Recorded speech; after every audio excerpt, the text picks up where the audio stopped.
We're in the BI Platform studio where I'm speaking with Simon Spring, Operations Director at WhereScape, based in Worcester this time. Simon, what are the most common obstacles that enterprises face when they want to modernize their data warehouse? I guess in terms of modernizing a data warehouse, we're talking about modernizing the platform. So from, say, an on-premise SQL Server to an Azure Synapse or Snowflake, or maybe from Teradata to Exasol or SAP HANA Cloud. From a platform perspective, there's the obstacles of porting the code. So porting the ELT code, the ETL code, porting the data model across, so changing the DDL, and of course, making sure that all of that business logic and data transformations go across as well. There's also a modernization perspective of changing the modeling style. So introducing a data vault, for instance, or introducing a data lake, or a combination of the two, or something else. And in that respect, it's going to be converting those data models to the new type. It's going to be then making sure that all of the layers surrounding those data models are joined to those new layers, so incorporating those new layers. And I think probably across both of those, it's about skills and making sure that the teams working within data management, they know the new modeling style, they know the new method for coding the data to come through the platform. Maybe it's ETL to ELT and that paradigm shift, and really understanding that. So yeah, so WhereScape being UI based with code generation via templates means that developers apply their skills to the designs and the logic, whilst leaving the templates to manage the actual coding specifics on that platform. And working in stripes, sort of thin stripes, in an iterative manner, they very quickly get to an end point, which they then go back and change and sort of prove out that whole end-to-end as early as possible in the process of modernization. Okay. Well, modern platforms these days need to cater to all kinds of different data and analytics needs. How does WhereScape handle the growing complexity of such a platform? Yeah, that's it's something we see more and more of. The world is definitely getting a lot more complicated. Yeah.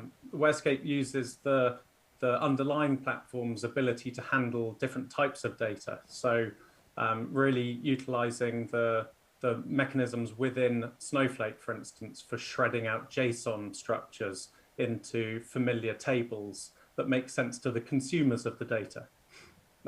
WhereScape keeps its platform-specific enablement packs up to date so that developers can build the solutions on the new platforms without having to know the fine detail of exactly how to write the different coding constructs, these being baked into the WhereScape templates.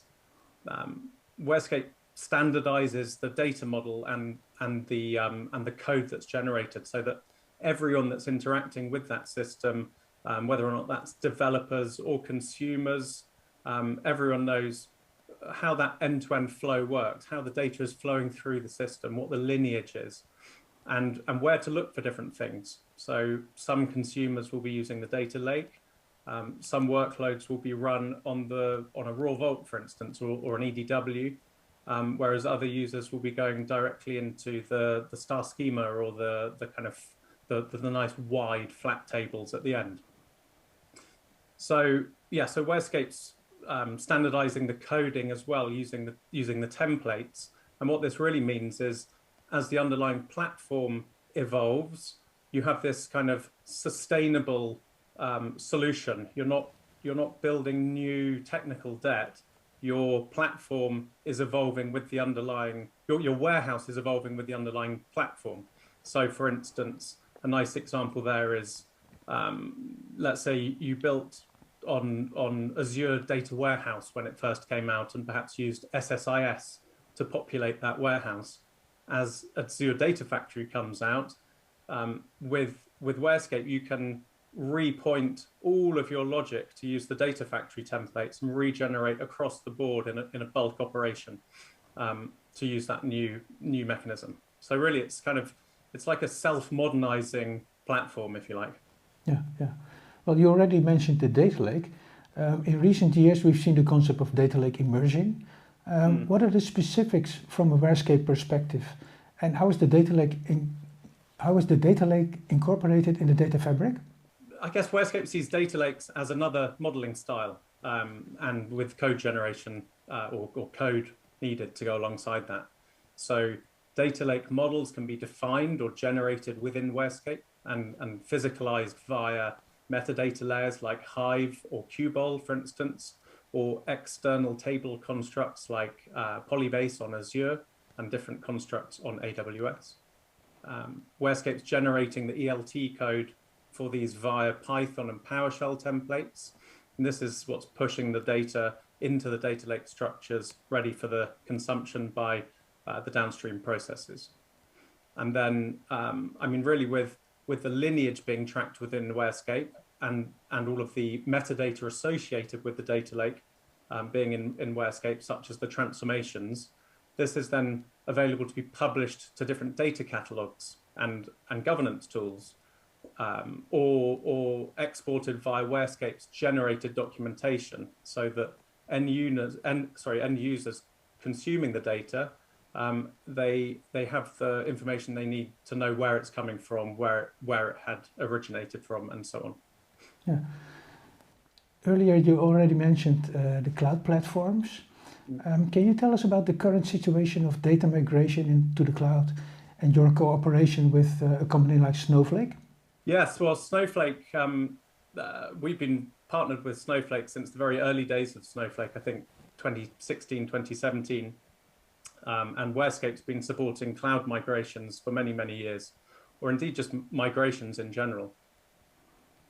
We have a number of templates for transferring data models from a platform into Snowflake, as well as all of the ELT generation templates to load data onto whatever platform Snowflake is running on. Maybe it's Azure, AWS, or GCP, and then all of the SnowSQL to get that data into Snowflake itself. So that's either as a one-off migration, or it's the one-off migration and then the ongoing recurring loads to maintain the data in the warehouse. So we've got some new customers, so customers new to WhereScape, that is, using WhereScape to migrate to Snowflake. So re-engineering their ELT, their ETL code that was done on some other platform, re-engineering that to work through WhereScape. And then we have some existing WhereScape customers that have been using WhereScape on-prem, for instance, and then wanting to move their entire solution across from, say, Teradata or DB2 onto Snowflake. And the real beauty there is because it's templated in the same way that I've described the SSIS to ADF migration or regeneration. The same applies going from, say, Teradata TPT and all of the Teradata procedures across into the AWS integration code with the SnowSQL on top of it. So a very remarkably quick migration onto Snowflake in that case. Yeah. Okay, and when we look into the future, at least try and look into the future, can you shed some light on the WhereScape roadmap? Yeah, sure. So WhereScape, we are very much focused on, we break it into three areas. So scalability, usability, and reliability. That's very broad. I think going down into the specifics, we have a strong focus on CI/CD and DevOps and the various integrations there with different platforms like Jenkins and Azure DevOps and so on. We have a number of data platforms supported as a target, so a lot of which I've mentioned already, but others including different Hadoop variants, Exasol, Oracle, SQL Server, Google BigQuery, for instance. So evolving our templates with those platforms. Some of those platforms are very well established, others are and not moving as quickly as some of the others that are much less mature and have new functionality coming the whole time. So that's where we're expanding our enablement packs, making sure that they support the best ways on those platforms.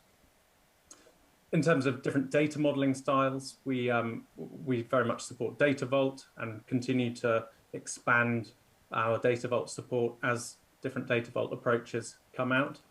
We have a code generation capabilities on Python and PowerShell, but we now have the flexibility for really on any code that we want to bake into the product. So we're seeing a lot of development in different areas there.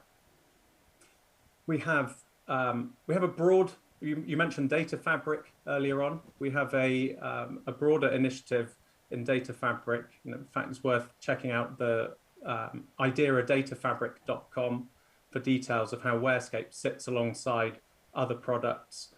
That's Idea products as well as others to form that broader data fabric, positioning WhereScape alongside with the different database platforms, along with the different governance tools and the consumers and the BI tools as well.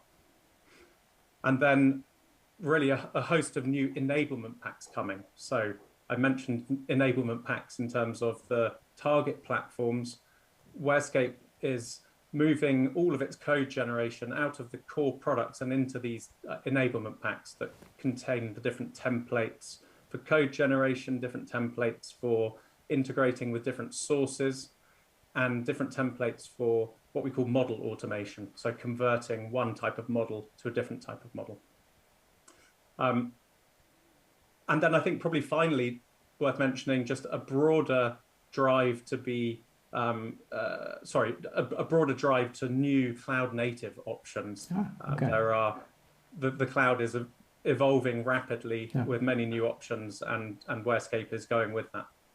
Okay, so a lot of areas that you guys are working on. Well, thank you very much, Simon.